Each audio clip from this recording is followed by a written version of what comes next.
Hello guys, welcome to my YouTube channel Prince Education. आज के हम इस वीडियो में कराने वाले हैं प्रश्नावली 6.4, इसका पार्ट 2। दोस्तों, अगर पार्ट 1 नहीं देखा तो देख लीजिए, लिंक डिस्क्रिप्शन में है।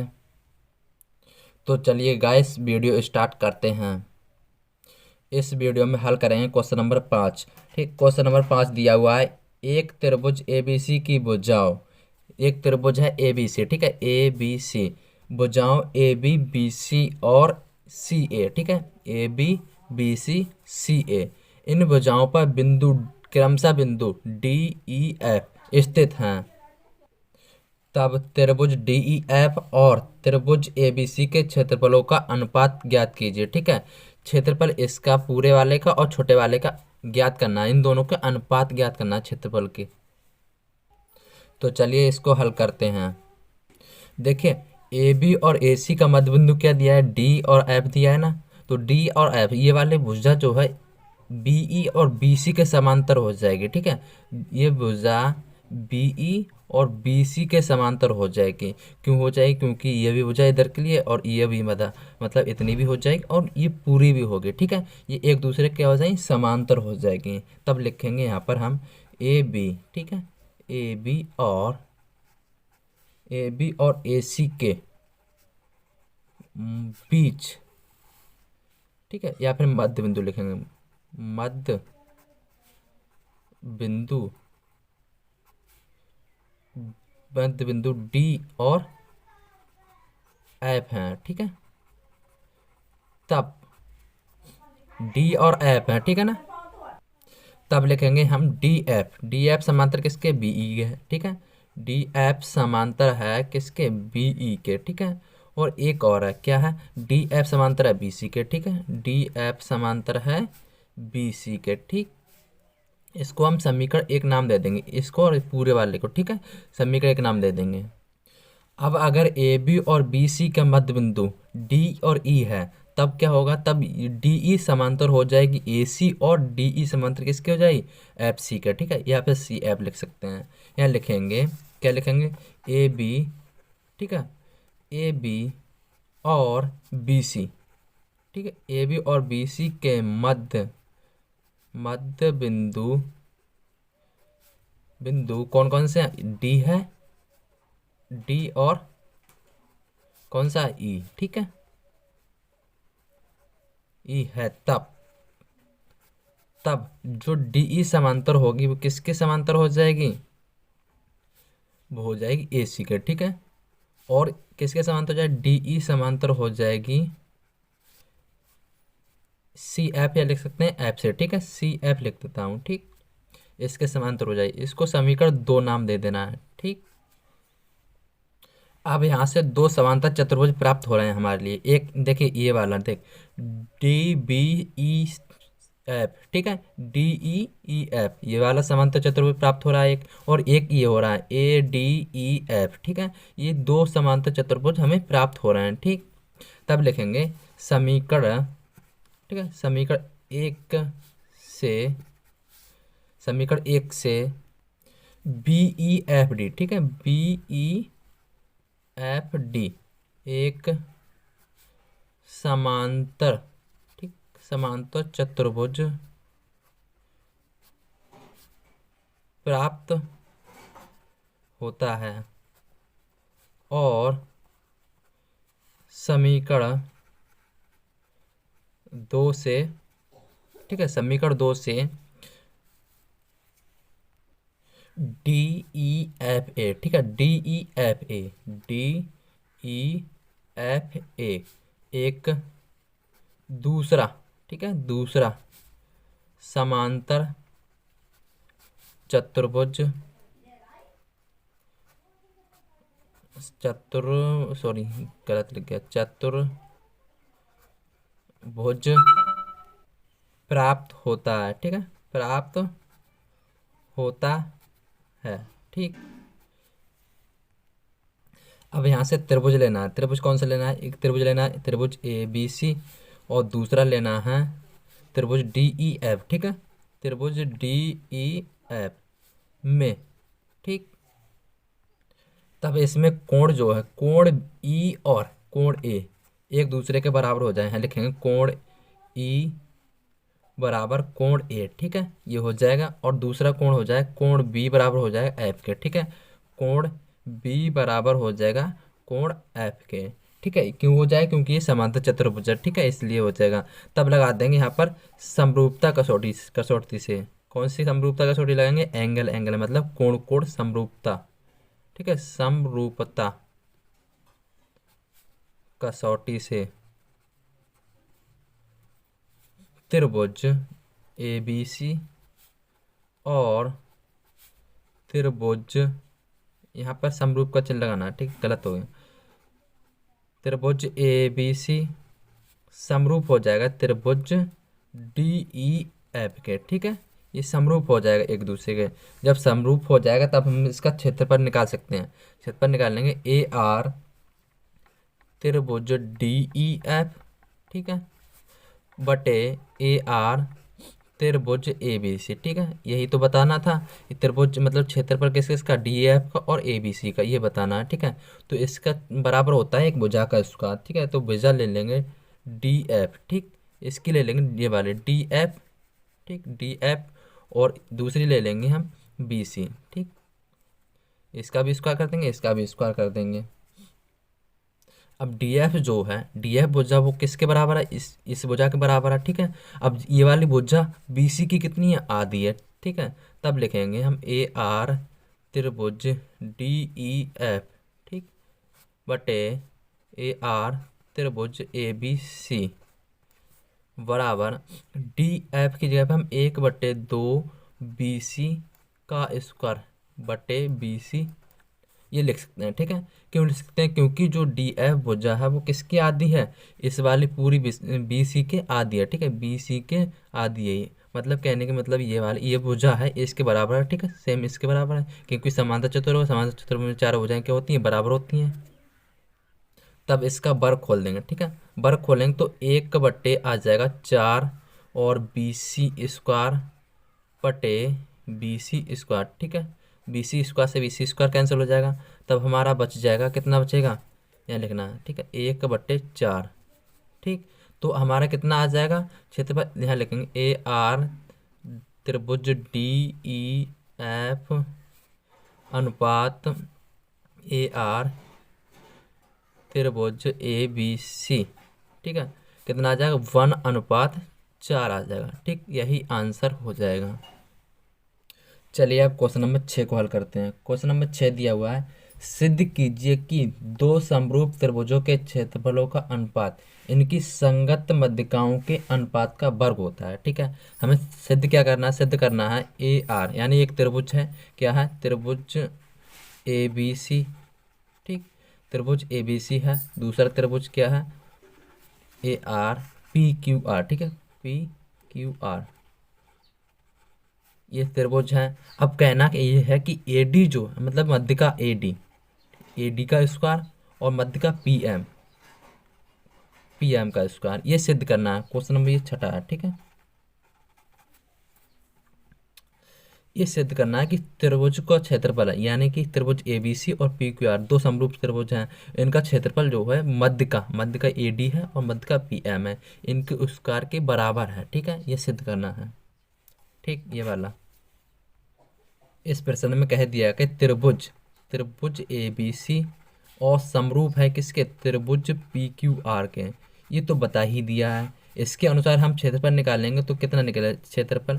त्रिभुज ए बी सी और बटे ए आर त्रिभुज पी क्यू आर, ठीक है, ये सब त्रिभुज हो गए। इसकी भुजा कौन सी लेनी? बी सी स्क्वायर हो जाएगा और क्यू आर स्क्वायर, ठीक है, ये हो जाएगा, ये क्षेत्रफल निकलता है। लेकिन हमें क्या करना है, इसमें सवाल में एक बात और कही गई है, ये कहा गया है कि संगत मध्यिकाएं, संगत मध्यिकाएं मतलब कि ये क्या है? समान है, ठीक है। तो ये त्रिभुज कौन सा? त्रिभुज ए बी डी, ठीक है, ए बी डी समरूप हो जाएगा त्रिभुज पी क्यू एम के, ठीक है, पी क्यू एम के, ठीक है। अब क्यों हो जाएगा? क्योंकि जो है ए डी और पी एम, ठीक है, पी एम संगत मध्यिकाएं हैं, ठीक है, संगत मध्यिकाएं हैं, ठीक है, इसलिए ये क्या हो जाएंगे, समरूप हो जाएंगे। समरूप हो जाएगा तब त्रिभुज ए AR ABD, ठीक है, ABD क्षेत्रफल निकलेगा ABD, और AR त्रिभुज PQM, ठीक है, इसका क्षेत्रफल निकालेंगे तब हमारा निकलेगा, क्या निकलेगा, AD², ठीक है, AD², एक भुजा लेनी होती कोई भी लेनी होती, AD² और बटे में PM², ठीक, PM², इतना हो जाएगा, ये आ जाएगा, ठीक है। ये आने के बाद जब हमारा ये वाला बराबर है तो ये वाला भी बराबर होगा, ठीक है। तो हमें यही सिद्ध करना था, ठीक है, तो यहाँ लिख देंगे इति सिद्धम, क्या लिख देंगे, इति सिद्धम, यही हमें सिद्ध करना था, ये सिद्ध हो चुका है। अब देखते हैं क्वेश्चन नंबर 7 के लिए। क्वेश्चन नंबर 7 दिया हुआ, सिद्ध कीजिए कि एक वर्ग की भुजा, ठीक है, एक वर्ग है ABCD, ठीक है, ये क्या है, एक वर्ग है, कि किसी भुजा पर बनाए गए समबाहु त्रिभुज का क्षेत्रफल, इस मतलब एक भुजा पर क्या बना दिया है, समबाहु त्रिभुज बना दिया, ठीक है, यानी कि ये क्या था, एक त्रिभुज, सॉरी चतुर्भुज है, ठीक है, चतुर्भुज पर एक समबाहु त्रिभुज बना दिया ये वाला, ठीक है, कौन सा, PAB, ठीक है, ये समबाहु त्रिभुज है। और क्या कहा गया है, उसी वर्ग के एक विकर्ण पर, ठीक है, उसी वर्ग के, मतलब ये वर्ग है, वर्ग के एक विकर्ण पर, ठीक है, ये विकर्ण है, ठीक है, बनाए गए समबाहु त्रिभुज के क्षेत्रफल का आधा होता है, ठीक है, यानी कि इसका ये वाला आधा है, ठीक है, ये सिद्ध करना है। ये चित्र यहाँ पर भी एक समबाहु त्रिभुज बना है, यहाँ पर भी एक समबाहु त्रिभुज है, ठीक है, दोनों क्या है, समबाहु त्रिभुज है, लेकिन क्षेत्रफल क्या है, आधा है, ये सिद्ध करना है। देखिए ध्यान समझिए, एक क्या है, वर्ग है, ठीक है, वर्ग पर किसी भुजा पर, वर्ग के किसी भुजा पर, एक भुजा पर क्या है, समबाहु त्रिभुज है, ये वाला, ठीक है, समबाहु त्रिभुज कौन सा है, ABP, ठीक है, ये वाला समबाहु त्रिभुज है। और उसी वर्ग के, मतलब उसी वर्ग के एक विकर्ण, ठीक है, एक विकर्ण ये वाला है, ठीक है, विकर्ण पर एक और समबाहु त्रिभुज बना है, ठीक है, ACQ, ये भी वाला क्या है, समबाहु त्रिभुज है, ठीक है। तब हमें सिद्ध करना है कि ये त्रिभुज का क्षेत्रफल जो है आधा होता है, ठीक, सिद्ध ये करना है, ठीक है, सिद्ध क्या करना है, AR यानी कि क्षेत्रफल त्रिभुज ए, ठीक है, ABP, ठीक है, क्यू नहीं P है, ठीक है, बराबर 1/2 AR त्रिभुज ACQ ये सिद्ध करना है, यानी कि यह क्या है, आधा है, ये त्रिभुज का क्षेत्रफल आधा है, ये सिद्ध करना है, ठीक। अब एक सूत्र होता है, ठीक है, सूत्र क्या होता है, समबाहु त्रिभुज का क्षेत्रफल बराबर सूत्र होता है, ठीक है, लिखेंगे यहाँ पे समबाहु त्रिभुज, त्रिभुज का क्षेत्रफल, ठीक है, बराबर सूत्र होता है √3/4 और भुजा², ठीक है, भुजा का स्क्वायर, यहाँ पे लिखेंगे √3/4, भुजा एक ले लेना है, कौन सी भुजा लेंगे, AB, ठीक है, AB का स्क्वायर, ठीक है, AB का स्क्वायर। त्रिभुज कौन सा हो जाए, त्रिभुज होगा AR, ठीक है, ABQ, ठीक है, त्रिभुज ABP, ठीक है, P होगा। सेम इसी प्रकार, ठीक है, सेम इसी प्रकार जो विकर्ण पर हमारा त्रिभुज बना हुआ है ACQ, ठीक है, इसी में भी हो जाएगा, क्या हो जाएगा, AR त्रिभुज ACQ, ठीक है, क्षेत्रफल बराबर किसका क्या हो जाएगा, क्षेत्रफल √3/4 और AC², ठीक है, AC², इसको समीकरण एक नाम दे देना और इसको समीकरण 2 नाम दे देना। तब इन दोनों का लिखना है इकट्ठा, ठीक है, एक साथ लिखना है, इन दोनों का हो जाएगा AR यहाँ लिख देना तब, ठीक है, उसके बाद लिखना है AR त्रिभुज ABP, ठीक है, ABP बटे AR त्रिभुज ACQ, ठीक, बराबर क्या हो जाएगा, ये वाला लिखेंगे √3/4 और AB², ठीक है, उसके बटे में ये वाला लिखेंगे √3/4 AC², ठीक, ये हो जाएगा।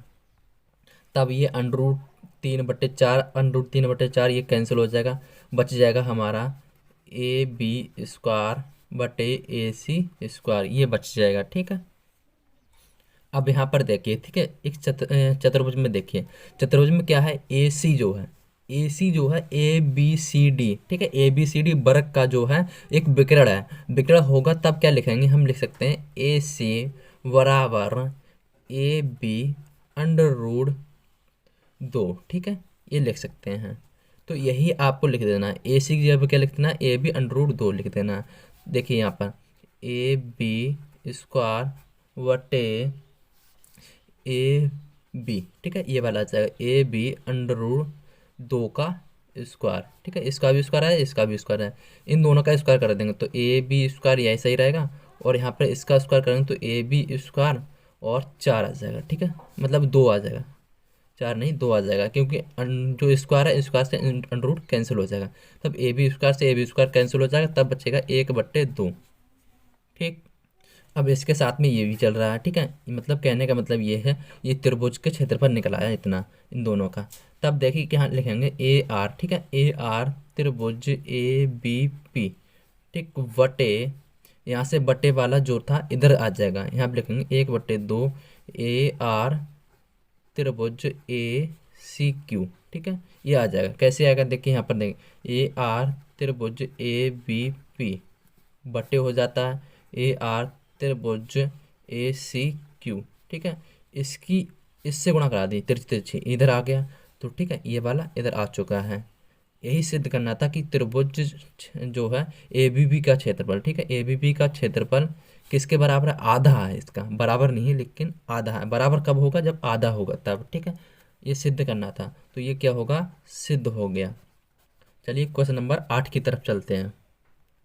क्वेश्चन नंबर 8 दिया हुआ है, देखिए, त्रिभुज ए बी सी, ठीक है, ए बी सी और बी डी ई दो समबाहु त्रिभुज हैं, ठीक है, ए बी सी और बी डी ई समबाहु त्रिभुज हैं कि समबाहु त्रिभुज भी किस प्रकार है, समबाहु त्रिभुज इस प्रकार है कि भुजा डी भुजा, ठीक है, डी भुजा क्या है, बी सी का मध्य बिंदु है, ठीक है, डी सी का मध्य बिंदु है। त्रिभुजों ए बी सी और बी डी ए के क्षेत्रफलों का अनुपात ज्ञात कीजिए, ठीक है, इसके क्षेत्रफल का अनुपात ज्ञात करना है, कौन सा, बी डी ई और ए बी सी, इन दोनों का क्षेत्रफल का अनुपात ज्ञात करना है। अब इस यहाँ लिखेंगे त्रिभुज ए बी सी समरूप है किसके, त्रिभुज बी डी ई के, ये दोनों आपस में क्या है, समरूप हैं, जब समरूप ही हैं तब ये वाला कोण और ये वाला कोण बराबर हो जाएगा, ये वाला कोण इसके बराबर हो जाएगा, ये वाला कोण आपस में सब बराबर हो जाएंगे एक दूसरे के, ठीक है। अब इन दोनों त्रिभुजों का क्षेत्रफल लेना है, क्षेत्रफल लेना है ए आर त्रिभुज ए बी सी, ठीक है, वटे ए आर त्रिभुज बी डी ई, ये लेना है, इसका लेना तो इसकी भुजा क्या हो जाएगी, बी सी ले लेंगे, ठीक है, बी सी स्क्वायर, और इसकी ले देंगे बी डी, ठीक है, बी डी स्क्वायर, ये भुजा ले लेंगे आपस में। अब देखिए जो A R A B C, ठीक है, ए बी सी त्रिभुज ए आर त्रिभुज बी डी ई, ठीक है, यहाँ पर जो बी सी तो ऐसे ही रहने देना है, ठीक है, बी सी, अब बी डी जो है बी सी की आधी है, ठीक है, बी डी जो है बी सी की आधी है, तब लिखेंगे हम 1/2 बी सी स्क्वायर, ठीक है, ये लिख सकते हैं। यहाँ से बी सी स्क्वायर इसका वर्ग कर देंगे तो 1/4 आ जाएगा, और बी सी स्क्वायर आ जाएगा, ठीक है, बी सी स्क्वायर से बी सी स्क्वायर कैंसिल हो जाएगा, तब बच जाएगा एक, मतलब 1/4, ठीक है, इसको पलट देंगे तो 4/1 आ जाएगा। अब इसका अनुपात में निकालना, तब निकालेंगे अनुपात में, यहाँ लिख दिया ए आर, ठीक है, त्रिभुज ए बी सी, ठीक है, अनुपात ए आर त्रिभुज ए बी डी ई, इसका अनुपात में लिखना है, तब 4:1 हो जाएगा, ठीक है। ऑप्शन नंबर हमारा इसका सही होगा सी, ठीक, सी सही होगा, सी सही है, यहाँ लिखेंगे विकल्प सी सही है, ठीक है। चलिए अब क्वेश्चन नंबर 9 को हल करते हैं। क्वेश्चन नंबर 9 में भी बताना है कि विकल्प कौन सा सही है, ठीक है। तो देखिए, दो समरूप त्रिभुजों की भुजाएं, ठीक है, दो समरूप त्रिभुज हैं, उनकी भुजा दी हुई 4:9, ठीक है, के अनुपात में है, इन त्रिभुजों के क्षेत्रफल का अनुपात ज्ञात कीजिए। अब यहाँ पर 4:9 दिया हुआ है, ठीक है, 4:9, हमें पता है कि क्षेत्रफल क्या होता है, स्क्वायर में आता है। एक भुजा ये है, एक भुजा ये है, इन दोनों त्रिभुजों की एक एक भुजा दी हुई है। इन्हीं का डायरेक्टली हम क्या कर देंगे, वर्ग कर देंगे। तो 4 × 16 होता है और अनुपात 9/81 होता है। यही आपका आंसर आ जाएगा। देख लीजिए कौन सा विकल्प सही है। तो ये विकल्प डी सही हो रहा है इसमें, तो लिख लीजिए। ठीक, हम यहाँ लिख देते हैं। ठीक है, विकल्प विकल्प डी सही है, डी सही है। ठीक, तो दोस्तों ये एक्सरसाइज आपकी समाप्त हो चुकी है। इस एक्सरसाइज में 9 सवाल थे, सारे के सारे सवाल हो चुके हैं। इससे अगली एक्सरसाइज देखने के लिए हमारे चैनल को सब्सक्राइब कर लीजिए और साथ में बेल आइकन को प्रेस कर दीजिए। अगर हमारे